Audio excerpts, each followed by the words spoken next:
In a city of millions, how can one person vanish without a trace?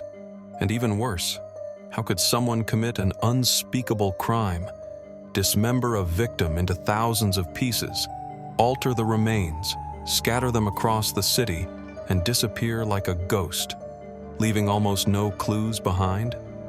Who is he? The quiet neighbor next door? A respected professional with blood on his hands? Or a monster hiding in plain sight among us? Welcome back to Asian Criminal Case and our series on the Diao Aiqing case. In part 1, we watched the horror unfold when the first parts of university student Diao Aiqing were discovered.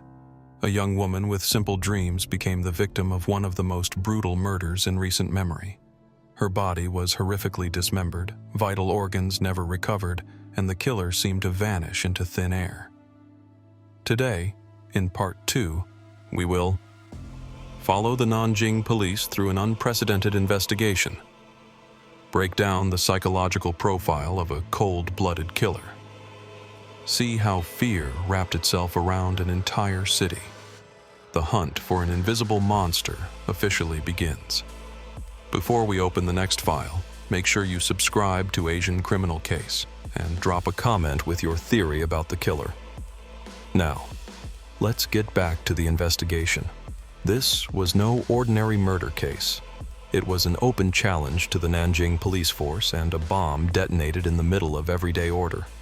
The brutality was beyond imagination, and the pressure on investigators was enormous. A special task force was formed immediately. Top detectives, forensic experts, and criminal profiling specialists pooled together. They even set up their command post inside Nanjing University, turning the once quiet campus into the center of a citywide hunt. The investigation moved methodically, starting from the closest circle and working outward. Naturally, the first suspects were those closest to Diao Aiqing, friends and classmates. Dozens of students were called in for statements. They were asked everything: Aiqing's personality, relationships, recent odd behavior, and especially what happened on that fateful day, January 10th. Classmates described her as introverted, simple, with few close friends and almost no enemies. Her social life was straightforward and innocent. The only notable conflict had been a heated exchange with a dorm manager that afternoon. Crucially, all her friends provided solid alibis for the time she disappeared. This lead quickly went cold.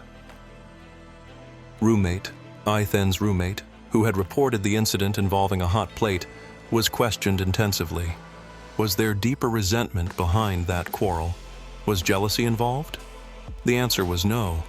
Investigators found it was a petty argument. The roommate was devastated by Aiqing's death and produced an airtight alibi. Faculty and staff. The dorm manager who argued with Aiqing was also investigated. In a fit of anger, did he do something reckless? Police checked his background, family, and movements. They found no suspicious behavior. He was a rule-following employee and not linked to the crime. Other teachers and staff were also questioned, and none showed a pattern of hostility toward the victim. After days of interviews and verifications, police reached a troubling conclusion. The killer likely did not belong to Aiqing's immediate social circle. That pushed the case into a more chilling direction. This might have been a random attack or the work of an unknown psychopath. When traditional leads hit dead ends, the task force turned to modern methods, behavioral and psychological profiling, to sketch the killer's identity. From the limited but telling evidence at the scene, principally the condition of the victim, they began to outline the type of person responsible. Profile 1. A person with specialized skills. This is the clearest point. The way the remains were handled suggested precision and skill. Bones and connective tissue were separated cleanly. Cuts were neat and deliberate. Wounds around the neck and other areas indicated a deep knowledge of human anatomy that narrowed the suspect pool to certain professions. Butchers, people who work cutting meat daily, skilled with knives and used to handling animal parts. Surgeons or operating room doctors, most disturbing because they have medical knowledge and emotional steadiness around blood and organs. Medical students or lab workers who have practiced on human material. Professional chefs. Some chefs have exceptional knife and butchery skills. Profile 2. Living alone, organized. The amount of work and the time required to alter and conceal remains points to someone with private space and time, not a busy communal home. This suggests a person who lives alone, no partner or roommate likely to come home unexpectedly, is middle-aged, more settled, capable of planning methodically rather than acting on impulse, is physically capable, able to control a victim, move large objects, and transport evidence. Has transport. Moving remains to multiple locations implies the use of a bike, motorcycle, or vehicle during the night. Profile 3. A cold-blooded psychopath. This is the deepest and most chilling part of the profile. The offender's actions show planning rather than rage. Lack of remorse.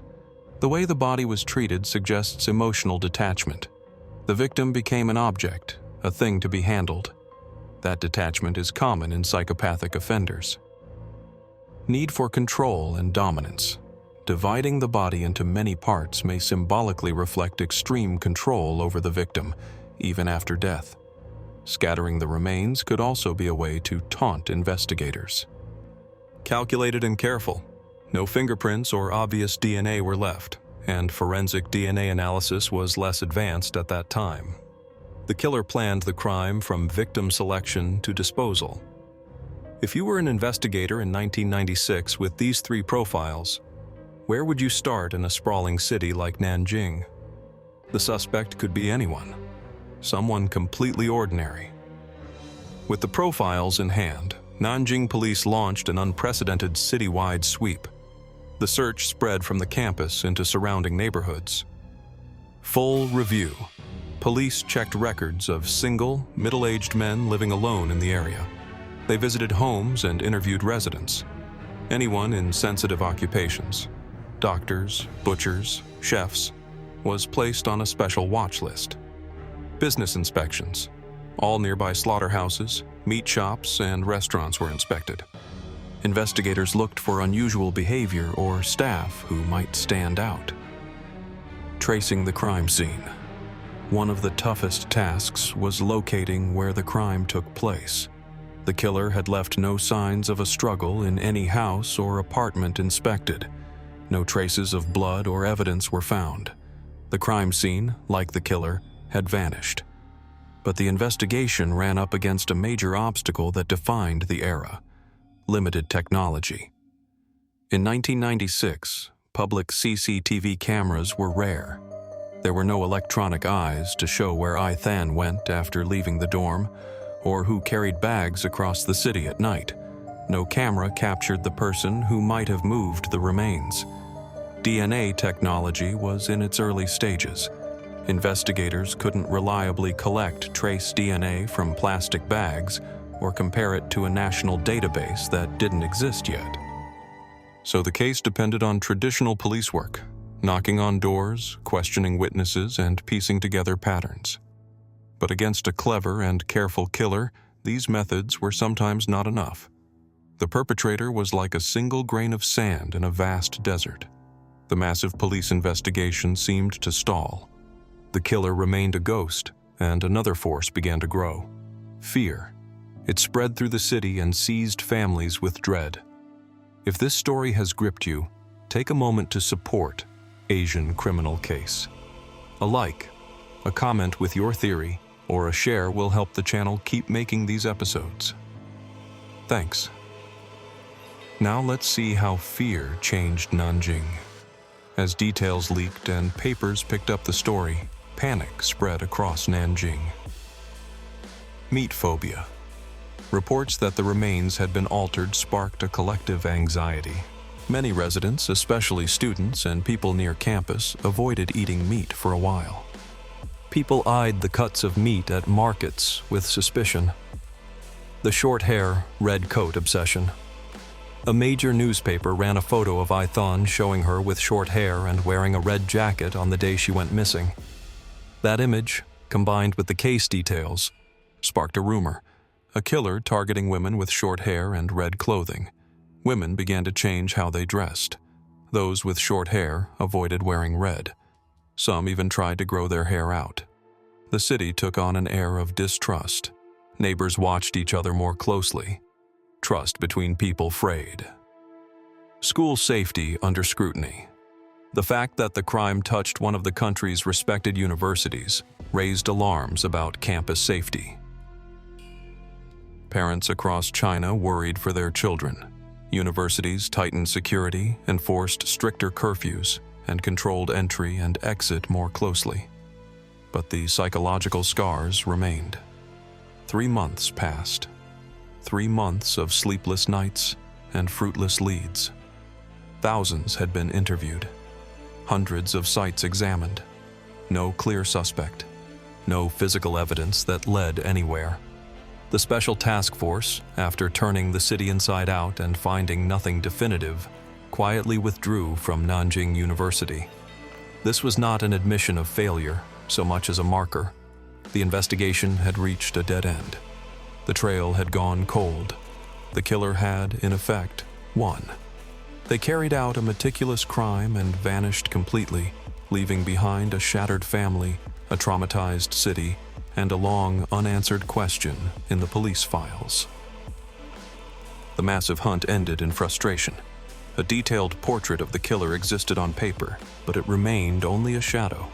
Nanjing police did everything they could with the tools and methods available at the time, but they were up against someone too careful, too smart, and too ruthless. The Diao Aiqing case was frozen in the files, but it never died in the public mind, especially now, in the age of the internet. Will the killer ever slip up? Years later, as technology advances, what secrets might still come to light? And why did this case resurface online 20 years later with wild theories and shocking confessions? We'll cover all that in the final installment of this series. Part 3 will explore how the case was revived in the digital era, the legal battles faced by the victim's family, and the most controversial theories that survive to this day. Thank you for watching Part 2 of our Diao Aiqing series on Asian criminal case. If you found this episode informative, please like and share. Leave a comment telling us what you think about the investigation's stalemate.